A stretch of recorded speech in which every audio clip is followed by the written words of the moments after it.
Troisième sujet de la newsletter du mois de septembre, c'est le benchmark des assureurs sur la thématique sociale.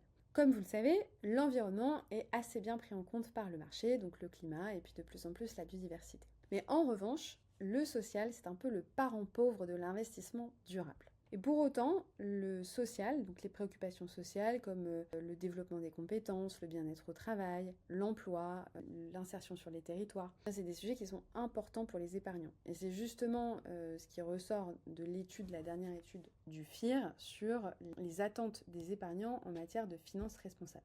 Je vais vous montrer les conclusions de ce sondage, et puis ensuite je vous montrerai le benchmark qu'on a réalisé des assureurs français sur la thématique sociale. Le sondage du FIR, le Forum pour l'investissement responsable, a interrogé, encore une fois cette année, les épargnants sur leurs attentes en matière d'investissement responsable. Ce qu'il est intéressant de voir, c'est que parmi les 10 thématiques les plus importantes pour les épargnants français, il y en a 60% qui sont d'ordre social. Vous pouvez le voir, page 21 du document qui est juste ici. Donc vous voyez que parmi les premières 10 thématiques, ressortent le bien-être au travail, les droits humains, l'emploi, le développement économique local, l'égalité homme-femme et puis la lutte contre la pauvreté. Alors que finalement, les thématiques environnementales, c'est 40% et surtout ça apparaît après les thématiques sociales. Donc c'est pour ça qu'on a voulu regarder un peu plus en détail ce que font les assureurs en matière sociale. Dans notre benchmark des assureurs, on a donc regardé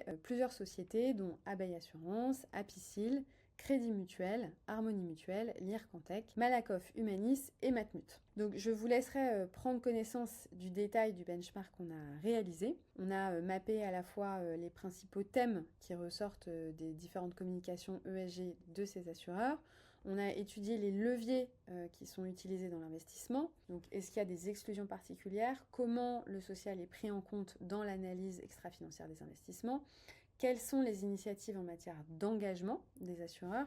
Et puis, quels sont les leviers en termes d'investissement? Donc, est-ce qu'il y a des investissements particuliers dans certaines classes d'actifs, comme par exemple les obligations sociales, ou bien des fonds thématiques dédiés à des thématiques sociales particulières?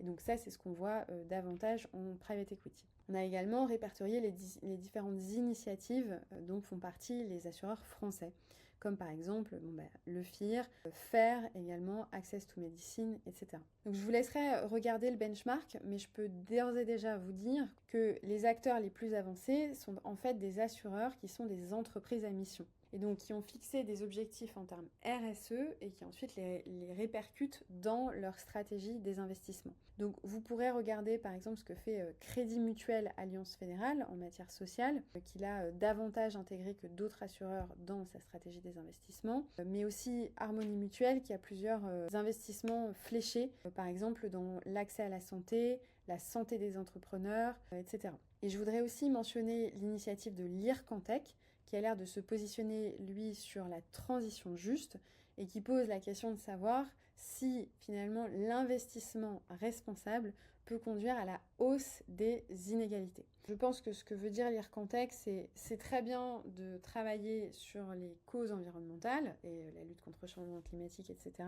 Mais ça ne veut pas dire qu'il faut oublier les enjeux sociaux en France et dans le monde qui sont clairement la montée des inégalités sociales, l'accès à l'emploi, etc. Ça veut dire que c'est pas parce qu'on a une stratégie climat parfaite, si ça existe, qu'on peut se prétendre investisseur responsable si on ne travaille pas également sur le social. Le sujet social, donc certains assureurs commencent à s'y intéresser parce qu'ils savent très bien que c'est un sujet des épargnants et puis que pour être vraiment responsable, il faut prendre en compte à la fois les enjeux environnementaux et les enjeux sociaux. Ensuite, en termes de produits financiers, on a regardé un petit peu ce qu'il y avait sur le marché. Il y a très peu d'unités de compte qui soient sociales.